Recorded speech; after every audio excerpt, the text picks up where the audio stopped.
Mosaic, a daily news program from Link TV, presents a selection of news reports from independent and state-controlled broadcasters from throughout the Middle East.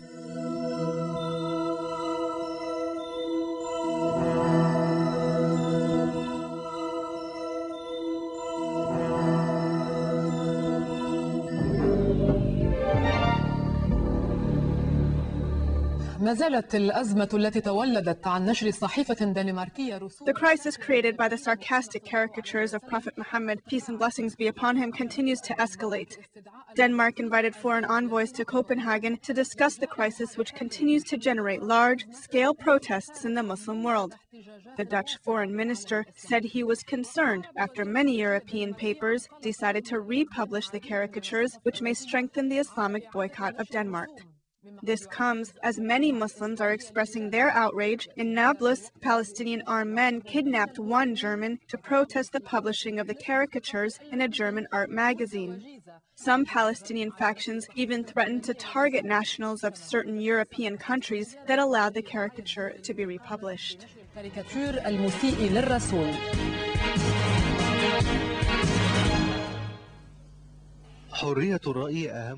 From the European perspective, freedom of expression is more important than religion, and especially Islam. This view was evident in the decision of many European newspapers that republished the caricatures defaming the Messenger Muhammad, peace be upon him. The images were drawn by a group of artists working for the Dutch newspaper Jyllands-Posten, which published them first. Then, newspapers in Germany, Austria, Italy, Spain, Holland, Serbia, Norway, and France followed suit and declared their support to Denmark in its confrontation with angry Muslims who feel that their messenger was defamed. These European countries believe that they are defending one of the most important European values, that is, freedom of expression, which explains why the French newspaper France Soir believes that Muslims are overreacting. Artists have the right to republish these caricatures, and that is why we decided to republish them. As Voltaire said, "I may not agree with what you say, but I will defend to the death your right to say it." However, the caricatures that were published in the Dutch newspaper in September 2005 with the title Muhammad's 12 Faces did not carry significant critical view. Rather, it made fun of the Prophet. One caricature depicted the messenger as a terrorist, holding a bomb on the top of his head, and another one showed him welcoming suicide bombers in heaven and apologizing for running out of virgins. Muslims believe that these caricatures show only one thing: anti-Islamic sentiments in the West.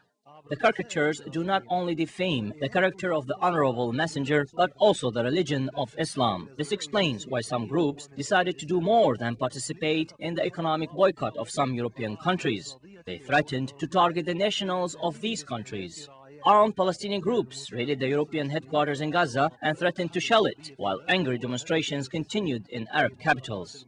First, the Danish government and spokespersons from the Jyllands-Posten newspaper regretted publishing them, especially since Denmark incurred significant financial losses due to the worldwide Muslim boycott of Danish products. However, when the European Union supported the notion that publishing the caricatures fell under freedom of expression, Denmark regained its confidence. Prime Minister Anders Fogh Rasmussen, who refrained from responding to the Danish Muslim community's request for an apology, is now using a different language to explain his government's position. He said that the problem is no longer restricted to Denmark and that it is a campaign to defend European values that are being confronted with Islamic taboos. The same Dutch Prime Minister had refused to meet envoys of Muslim countries in October 2005 to discuss grievances over publishing the caricatures. This compelled Muslim countries to declare an economic boycott, which has now expanded to include products from France, the strongest supporter of Denmark's position.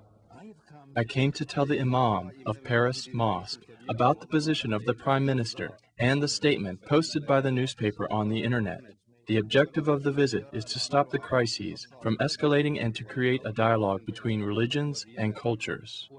Many Muslims believe that the justifications provided by European countries were weak because these countries would not dare do the same thing to Judaism. They also refrain from criticizing Israeli policies. This led Muslims to believe that the caricatures came in the framework of the war on Islam that was declared by the American president in 2001 when he said that the Christian West was embarking on a crusade. Therefore, the defamation of Islamic holy symbols is not surprising, like when a Dutch filmmaker produced a film and insulted the Quran by having some of its verses tattooed on a naked woman, or when American soldiers threw copies of the Quran in the toilet to humiliate prisoners in Guantanamo.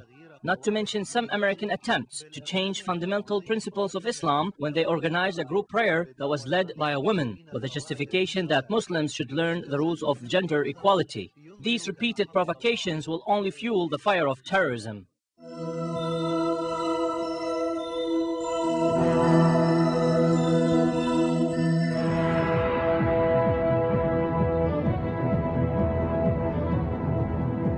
في لبنان ندد الشيخ محمد رشيد قباني مفتي الجمهورية اللبنانية ندد بالإساءة. In Lebanon, the Mufti of Lebanon, Sheikh Mohammed Rashid Kabani, condemned the defamation of the Prophet Muhammad, peace and blessings be upon him.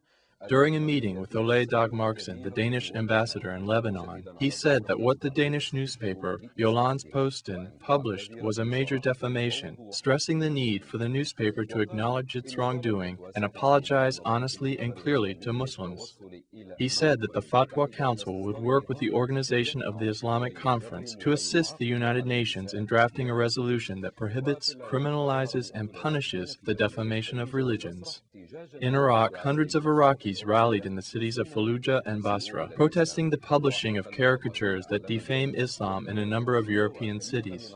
The demonstrators burned Danish and Norwegian flags and a large amount of Danish-made products. They raised banners calling on Arab and Islamic countries to boycott Danish products. In occupied Palestine, more than 3,000 Palestinians demonstrated after the Friday prayers in the square of the Holy Aqsa Mosque in occupied Jerusalem. They were protesting the republishing of defamatory caricatures of the Prophet Mohammed, peace be upon him, in a number of European newspapers. Men and women protesters chanted slogans condemning Denmark, Norway, and France, raising banners calling for the boycotting of Danish products. Clashes broke out between activists and Israeli occupation police officers who tried to prohibit the protests. Thousands of Palestinians demonstrated in Gaza and Ramallah in the West Bank, which was organized by the Hamas movement. In Egypt, a large number of worshippers demonstrated after the Friday prayer at the Al-Azhar Mosque, condemning the campaign against Islam and the Prophet, peace be upon him. The protesters called for boycotting all products from the countries that published these pictures, starting with Denmark.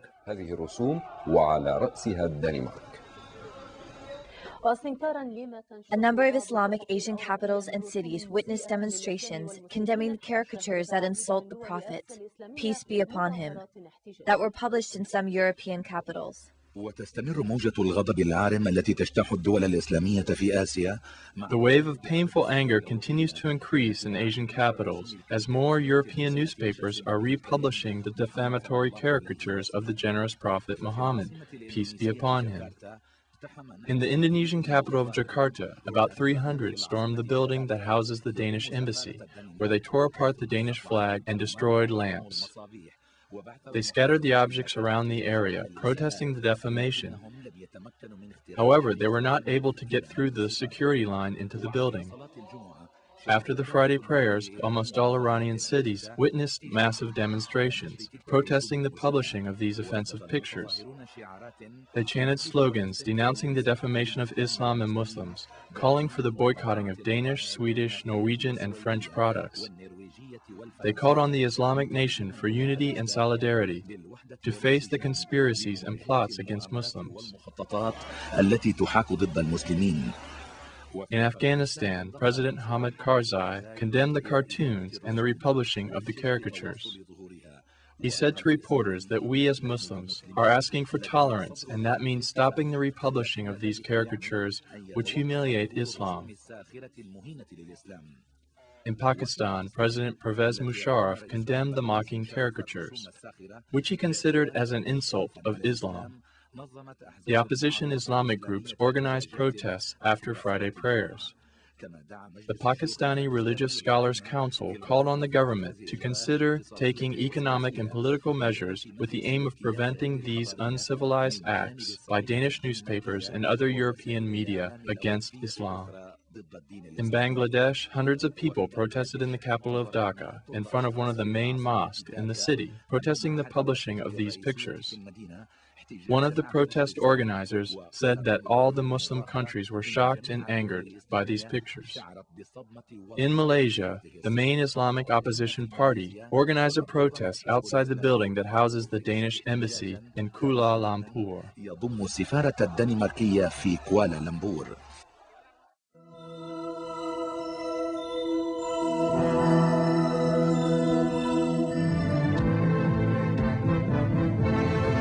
Thousands of Muslim Iranians staged rallies across the country following Friday prayers to condemn publication of insulting caricatures of Prophet Muhammad by some European newspapers.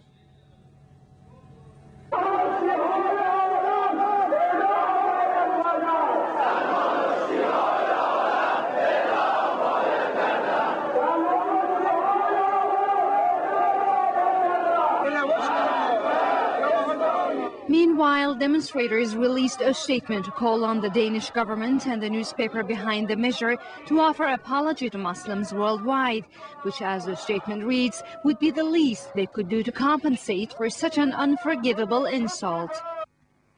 This came after Tehran's interim Friday prayer leader Akbar Hashemi Rafsanjani also condemned the European press for printing insulting cartoons of the Prophet Muhammad. Mr. Rafsanjani said the enemies of Islam are trapped in their own strategies and continuously repeat the same faults.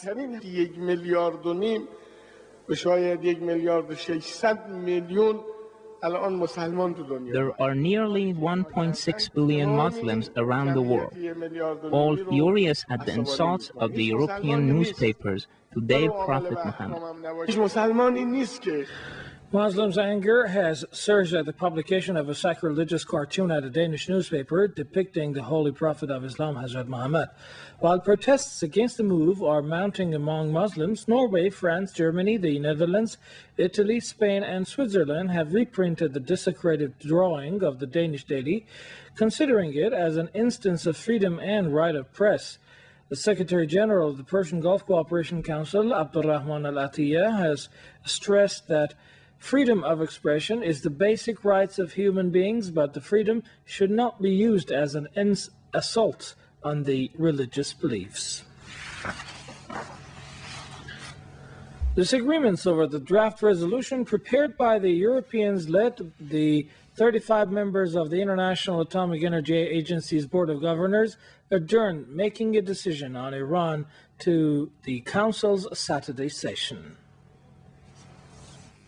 Joint session of the European Troika and the non-aligned members of the IAEA Governing Board on Friday ended inconclusively. The non-aligned members have clearly expressed opposition against Articles 2 and 8 of the draft resolution that is suggesting reporting Iran to the UN Security Council. But this was not the only difference of opinion. A spokesman for the International Atomic Energy Agency put reaching a consensus as a hard task to accomplish. Diplomats, too, said the non-aligned members at the governing board have called on the Europeans to use the phrase "a nuclear weapons-free Middle East" in their draft resolution. The move comes as part of efforts to oppose the Zionist regime of Israel, which possesses hundreds of nuclear warheads. The U.S. has rejected the demand. All this comes as Venezuela, Cuba, and Syria have announced a negative viewpoint over the Europeans' anti-Iran resolution. Iranian President Mahmoud Ahmadinejad says certain nuclear powers are trying to impose a kind of scientific apartheid and monopoly on the world. Before wrapping up his trip to the southern Iranian city of Bushehr on Friday, the president said these hegemonic powers are insisting that Iran needs no nuclear research and may even one day claim that the country does not even need schools and higher education. President Ahmadinejad went on to say the opponents of Iran's access to civilian atomic know-how are turning a blind eye on the Zionist regime's nuclear arsenal. Dr. Ahmadinejad stressed that Tehran is not in need of atomic weaponry and that the recurring inspection reports by the IAEA suggest no deviation of Iran's atomic activities whatsoever. Iranian MPs on Friday condemned the pressures and threats by the West over Iran's nuclear case. Part of a statement signed by 212 parliamentarians reads, Iran, a signatory to the Non-Proliferation Treaty, has taken all necessary measures in the past recent 3 years to remove any ambiguity over its atomic activities geared for civilian purposes. Stressing the need for a nuke-free world and the Middle East, this statement also reads, quote, the world should be aware that all of Iran's nuclear activities are within the framework of the international regulations and considered as inalienable rights of the nation, and that the Iranian MPs firmly believe in peaceful coexistence, dialogue, and friendly relations with other nations.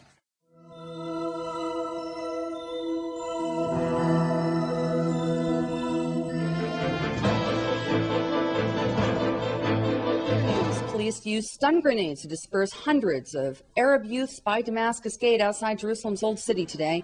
The youths began a march through city streets after security services banned men under the age of 45 from entering the Temple Mount compound. The ban followed intelligence warnings that young Arab men plan to riot during Friday prayers in celebration of the Hamas election victory and in protest against cartoons published in European newspapers depicting the Muslim Prophet Mohammed in drawings deemed offensive by the Muslim faithful. Hundreds of police were posted throughout the capital's Old City to maintain law and order, and the Friday prayers were held without incident. Meanwhile, in the world's most populous Muslim nation of Indonesia, Muslim faithful, enraged by the cartoons, stormed a diplomatic office block in Jakarta, which houses the Danish and other embassies. Elsewhere, Jordan's King Abdullah II condemned the publication of the cartoons in a Jordanian tabloid. Magazine editor Jihad Momini, in reference to last year's multiple suicide bombings in the capital of Amman, defended his decision by writing, quote, who offends Islam more, a foreigner who endeavors to draw the Prophet as described by his followers in the world, or a Muslim with an explosive belt who commits suicide in a wedding party in Amman or elsewhere? The editor, a former member of the Jordanian Senate, has since been fired from his position. Hamas political leader Khaled Mashal, who currently operates from Damascus, wrote in a weekly Arabic newspaper column that his organization will never recognize Israel's right to exist, but is ready to negotiate a long-term ceasefire arrangement.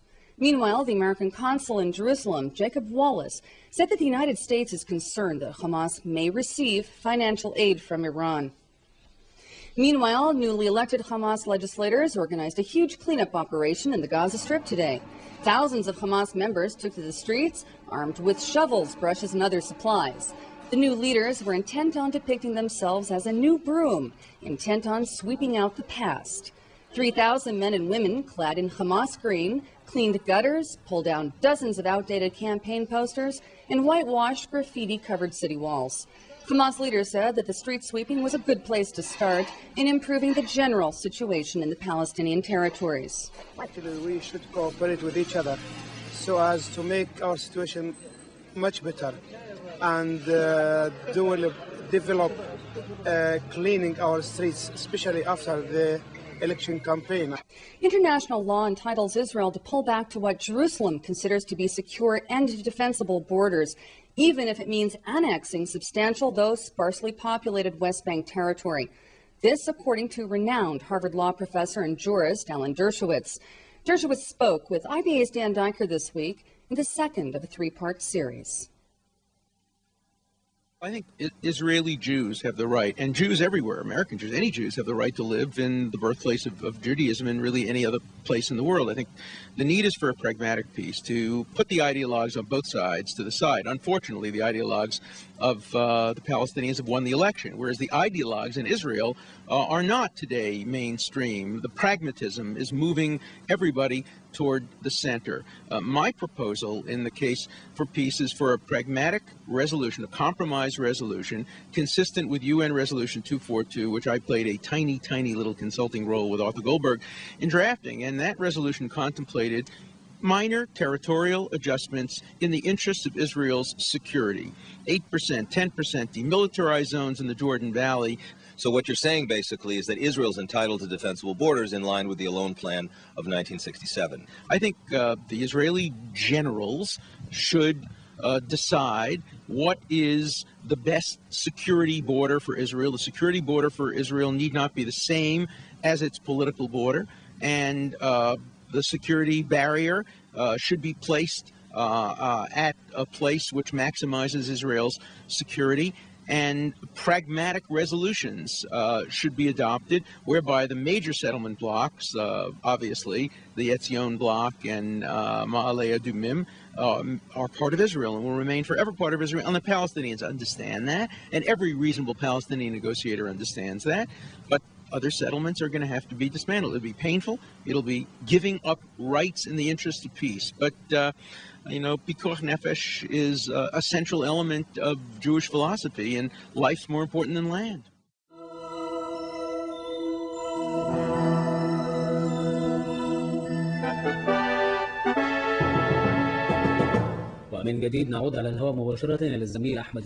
We now return directly on air with our colleague, Ahmed Nagy, from Nile TV News, reporting from the location of the accident to tell us about the latest developments. Ahmed, do you have any new information about the number of survivors or the number of bodies pulled from the sea? Indeed, we just received information that the number of survivors is now 300. Search and rescue operations are ongoing. The search and rescue team is pulling bodies and survivors out of the water at the location of the accident. Immediately after bodies are pulled, they get transported through the maritime port of Safaga so that they may be transferred to Safaga Hospital and the city hospital of Hurghada in order to identify the deceased. With regard to the survivors, they will be placed under proper medical care and all necessary legal procedures will be conducted. City officials from the Red Sea Governorate and Cairo, including Governor Bakr Rashidi and Minister of Transportation Mohammed Lufti Mansour, have convened in order to assess the situation. They are determined to save as many lives as possible and want to be certain that every person or body will be pulled out from the sea and that they are prepared to expend every effort and resource until the very last one is found. Are the rescue missions going smoothly? What other information do you have? Are there any obstacles, such as weather conditions? Luckily, the weather is ideal for the rescue efforts, quite different from yesterday, which might have been one of the main reasons the ferry sank. The weather conditions were very bad yesterday, but today the weather is okay. The sea is in normal condition, which explains why some people survived. This also facilitated the search and rescue efforts. Our data indicates that the number of survivors has reached 300. This is accurate. The number of survivors has reached 300 so far. And as soon as we get more updates, we will notify you immediately.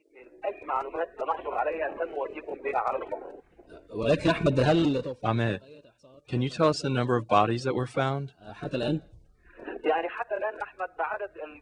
There is no specific number for certain so far, but as soon as the search and rescue missions are stopped, we will be able to have an accurate number of the people who lost their lives. Then we can subtract the number of the bodies and survivors from the number of the people who were on the ferry. Some bodies were found with identification cards, but other bodies were found without identification. In these cases, proper legal procedures have to be followed.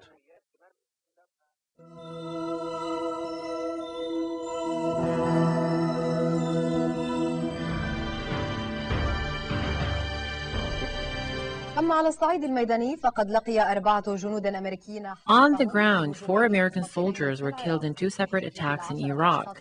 2 car bombs exploded, killing 10 people and wounding dozens of others in East Baghdad.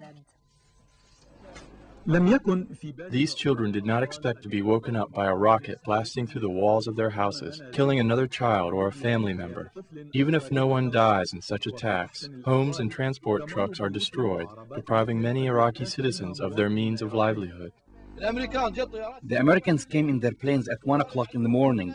They fired rockets at our homes while we were asleep. They hit one child while he was sleeping at home. The scene followed an exchange of fire between Shiite cleric Muqtada al-Sadr and U.S. troops in al-Sadr city east of Baghdad, killing 1 woman and wounding 5 others. The incident brings back memories of previous clashes between the 2 sides in this specific location, the last of which took place on September 25th of last year. Al-Sadr condemned the incident, which he described as a terrorist act on innocent civilians, and demanded that the Iraqi government hold those responsible accountable. He also warned of retaliation even more severe if these operations continue. The U.S. Army justified the attack, saying it was in pursuit of an armed man associated with Ansar al-Sunnah, who shot at an American helicopter while standing on the rooftop of a house. U.S. troops in response fired their rockets and machine guns. The Iraqi oil complex was also in the range of fire.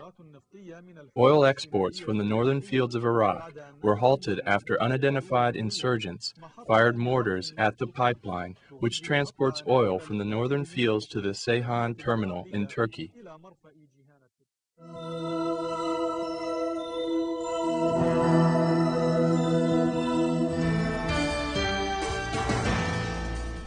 نعتذر مشاهدينا الكرام عن خطأ بسيط ورد عن هذا التقرير الذي كان حول. Now we follow a report on statistics indicating that poverty rates are steadily increasing in the Palestinian territories due to the economic closures imposed by the occupation's government on the Palestinian people. This situation may worsen with the increase in international pressure and threats to cut aid. الفلسطيني وهذا الوضع الذي قد يتفاقم تحت الضغوط الدولية والتهديدات بقطع المساعدات. More than 2.5 million Palestinians live under the poverty line. They live under inhumane conditions that almost completely lack the basic necessities of life, from shelter to food to medicine. At the end of the day, what matters most to a worker is a decent life, not what type of government they have. A worker wants to live and be able to provide for his children. He wants to leave his house for work, knowing that his children will be fed. I hope that Hamas will help us create a decent life and improve the situation so it is better than it used to be. In Palestine, poverty results from different reasons. The Israeli occupation tops the list, whose practices are among the most appalling forms of deprivation and economic restriction on the Palestinian people. This adds another burden on the upcoming government. The situation is dire for everybody. With the help of God, we ask the new government to provide work and security. This situation is pretty bad, so God willing, we hope that the new government will be able to improve the situation. I really don't believe they will be able to improve it because they are under so much pressure. The situation, unfortunately, goes from bad to worse. The limited international and Arab aid provided is not sufficient to cope with the mounting poverty. After the latest political developments, the situation is getting even worse, as everyone is now affected by the economic ploy meant to place pressure on the new government.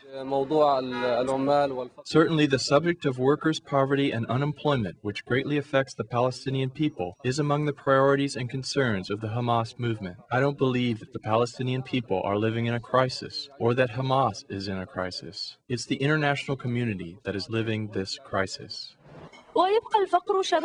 Poverty will remain a threat to more Palestinian homes if economic pressures persist while international aid continues to decrease. Reasons for poverty are numerous, but poverty itself stays the same. The upcoming government will have to prepare itself to respond when people ask for food for their children. Israel Hassi, Al-Alam, Gaza, Palestine. The views expressed on Mosaic are not those of Link TV or its sponsors, but of the broadcasters themselves. Mosaic is made possible by a grant from the John S. and James L. Knight Foundation, which promotes journalism excellence worldwide and invests in the vitality of 26 U.S. communities. And the William and Flora Hewlett Foundation. Additional support is provided by the Firedoll Foundation and Henry and Virgilia Dakin.